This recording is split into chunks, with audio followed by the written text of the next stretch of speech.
ಸಾಮಾನ್ಯವಾಗಿ ಸ್ನೇಹಿತರಾಗಿದ್ದವರು ದುಶ್ಮನ್ಗಳಾಗೋದು ತೀರಾ ಕಾಮನ್. ಇನ್ನು ಸೆಲೆಬ್ರಿಟಿಗಳ ವಿಚಾರದಲ್ಲೂ ಕೂಡ ಸ್ನೇಹಿತರಾದವರು ದುಶ್ಮನ್ಗಳಾಗ್ತಾರೆ, ಜಗಳವಾಡಿ ದೂರ ದೂರ ಆಗ್ತಾರೆ. ನೀನೇ ಪ್ರಾಣ ನೀನೇ ಜೀವ, ಒಂದೇ ಪ್ರಾಣ ಎರಡು ದೇಹ ಅಂತ ಇದ್ದವರು ಕೂಡ ಕೆಲವೊಂದು ಸಂದರ್ಭದಲ್ಲಿ ಅವನ್ಯಾರೋ ಗೊತ್ತಿಲ್ಲ ಇವಳ್ಯಾರೋ ಗೊತ್ತಿಲ್ಲ ಅಂತ ದೂರ ಆಗೋದು ಕೂಡ ಇದೆ. ಅದರಲ್ಲೂ ನಮ್ಮ ಸ್ಯಾಂಡಲ್ವುಡ್ನಲ್ಲಂತೂ ಸ್ಟಾರ್ ವಾರ್ ಅನ್ನೋದು ವಿಪರೀತವಾಗಿದೆ. ಕಾಲದಿಂದಲೂ ಕೂಡ ಕೆಲವು ನಾಯಕರ ನಡುವೆ ಮುನಿಸು ಇರೋದು, ಒಬ್ರನ್ನ ಕಂಡ್ರೆ ಒಬ್ರಿಗೆ ಆಗದೆ ಇರೋದು ಇದೆ. ಒಂದು ಕಾಲದಲ್ಲಿ ಸ್ನೇಹಿತರಾಗಿದ್ದವರು ಆಮೇಲೆ ನನಗೂ ಅವನಿಗೂ ಸಂಬಂಧ ಇಲ್ಲ, ನಮ್ಮ ಫ್ರೆಂಡ್ಶಿಪ್ ಕಟ್ಟಾಗಿದೆ ಅಂತ ಹೇಳಿದ್ದು ಕೂಡ ಇದೆ. ಇದೀಗ ಕಿರುತೆರೆಯ ವಿಚಾರದಲ್ಲೂ ಕೂಡ ಅದೇ ಆಗ್ತಾ ಇದೆ. ವಿನಯ್ ಮತ್ತು ರಜತ್ ಇಬ್ರು ಬಹು ವರ್ಷಗಳ ಸ್ನೇಹಿತರು. ಬರೋಬ್ಬರಿ 10 ವರ್ಷಗಳಿಂದ ಸ್ನೇಹಿತರಾಗಿದ್ದವರು ಇದೀಗ ದುಶ್ಮನ್ಗಳಾಗ್ತಿದ್ದಾರೆ. ಒಬ್ರನ್ನ ಕಂಡ್ರೆ ಒಬ್ರಿಗೆ ಆಗದಿರದಿರೋ ಪರಿಸ್ಥಿತಿ.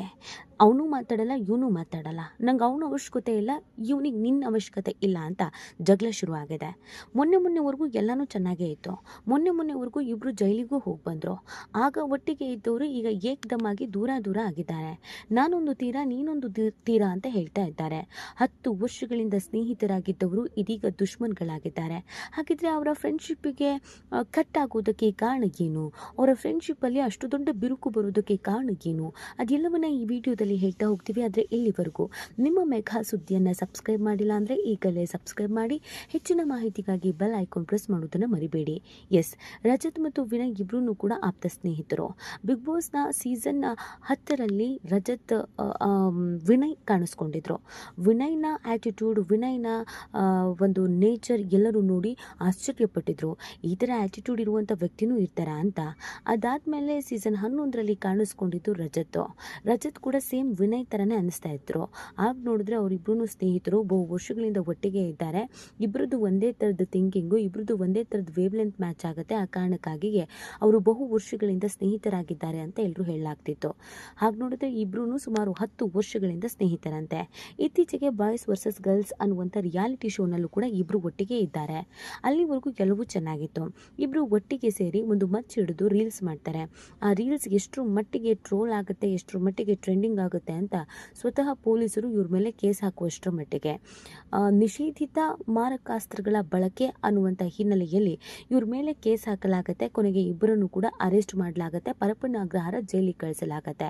ಅದಾದಮೇಲೆ ಇವರಿಬ್ಬರು ಒಟ್ಟಿಗೆ ಆ್ಯಪಲ್ ತಿಂತ ಜೈಲಿಂದ ವಾಪಸ್ ಬಂದಿದ್ದು ಕೂಡ ಇದೆ. ಅದಾದಮೇಲೆ ಅವರಿಬ್ಬರ ನಡುವೆ ಅದೇನಾಯಿತೋ ಏನೋ ಗೊತ್ತಿಲ್ಲ, ಇಬ್ಬರೂ ಮುನಿಸ್ಕೊಂಡಿದ್ದಾರೆ ಅಂತ ಹೇಳಲಾಗ್ತಾ ಇತ್ತು. ಒಬ್ರನ್ನ ಕಂಡ್ರೆ ಒಬ್ರಿಗೆ ಆಗ್ತಾ ಇಲ್ಲ, ಮಾತಾಡ್ತಾ ಇಲ್ಲ ಅಂತ. ಇದೀಗ ಸ್ವತಃ ವಿನಯ್ ಮತ್ತು ರಜತ್ ಈ ವಿಚಾರದ ಬಗ್ಗೆ ಮಾತನಾಡಿದ್ದಾರೆ. ಆ್ಯಕ್ಚುಲಿ ಮಚ್ಚಿಡ್ದು ರೀಲ್ಸ್ ಮಾಡಿದಂಥ ಕಾರಣಕ್ಕಾಗಿ ಇಬ್ಬರ ನಡುವೆ ಮುನಿಸು ಬಂದಿಲ್ಲ. ಅದನ್ನು ಹೊರತುಪಡಿಸಿ ಬೇರೆ ಕಾರಣಕ್ಕಾಗಿ ಇಬ್ಬರು ಜಗಳ ಆಡಿದ್ದಾರೆ. ಹಾಗಿದ್ರೆ ಆ ಬೇರೆ ಕಾರಣ ಏನು, ಅಂಥದ್ದು ಏನಾಯಿತು ಅಂತ ನೋಡೋದಾದರೆ, ಬಿಗ್ ಬಾಸ್ನ ಮಾಜಿ ಸ್ಪರ್ಧಿಗಳಾದ ವಿನಯ್ ಗೌಡ ಹಾಗೂ ರಜತ್ ಕಿಶನ್ ಇಬ್ಬರೂ ಈಗ ಕೋಟಿ ಕೊಟ್ಟರು ಜೊತೆಗೆ ರೀಲ್ಸ್ ಮಾಡಲ್ಲ ಅಂತ ಹೇಳ್ತಿದ್ದಾರೆ. ಕಳೆದ 10 ವರ್ಷಗಳಿಂದ ಕುಚುಕು ಗೆಳೆಯರಾಗಿದ್ದ ಇವರ ಮಧ್ಯ ಒಂದೇ ಒಂದು ರೀಲ್ಸ್ ರಾಧಾಂತವನ್ನೇ ಸೃಷ್ಟಿಸಿದೆ. ಇವರಿಬ್ಬರ ಸ್ನೇಹಕ್ಕೆ ಈಗ ತುಕ್ಕು ಹಿಡಿದಿದ್ದು ಈಗ ಬೇರೆ ಆಗಿದ್ದಾರೆ. ವಿನಯ್ ಗೌಡ ಅವರ ಮೇಲೆ ರಜತ್ ಬುಜ್ಜಿ ಇವತ್ತು ತಮ್ಮ ಬೇಸರವನ್ನು ಬಹಿರಂಗಪಡಿಸಿದ್ದಾರೆ. ಒಂದೇ ಒಂದು ರೀಲ್ಸ್ನಿಂದ ವಿನಯ್ ಹಾಗೂ ರಜತ್ ಸ್ನೇಹವೇ ಹಾಳಾಗಿದೆ. ಈ ಒಂದು ರೀಲ್ಸ್ನಿಂದ ಇಷ್ಟು ದೊಡ್ಡ ಕೇಸ್ ಆಗುತ್ತೆ ಅನ್ನೋದು ಗೊತ್ತಿರಲಿಲ್ಲ ಅಂತ ಕಿಶನ್ ಹೇಳೋದ್ರ ಜೊತೆಗೆ, ಬಾಯ್ಸ್ ಆ್ಯಂಡ್ ಗರ್ಲ್ಸ್ ರಿಯಾಲಿಟಿ ಶೋನಲ್ಲಿ ಒಂದು ಭಾಗವಾಗಿ ನಾವು ಡ್ರೆಸ್ ಹಾಕೊಂಡಿದ್ವಿ. ಆಗ ಒಂದು ರೀಲ್ಸ್ ಮಾಡಬೇಕು ಅಂದ್ಕೊಂಡು ಮಾಡಿದ್ದೇವೆ. ಆದರೆ ಅದು ಇಷ್ಟೊಂದು ದೊಡ್ಡದಾಗಿ ಕೇಸ್ ಆಗುತ್ತೆ ಅಂತ ಅಂದ್ಕೊಂಡಿರಲಿಲ್ಲ. ಈಗ ವಿನಯ್ ಅದನ್ನು ನನ್ನ ಮೇಲೆ ತಿರುಗಿಸಿದ್ದು ಚೆನ್ನಾಗಿ ಕಾಣ್ತಾ ಇಲ್ಲ ಅಂತ ರಜತ್ ಹೇಳಿದ್ದಾರೆ.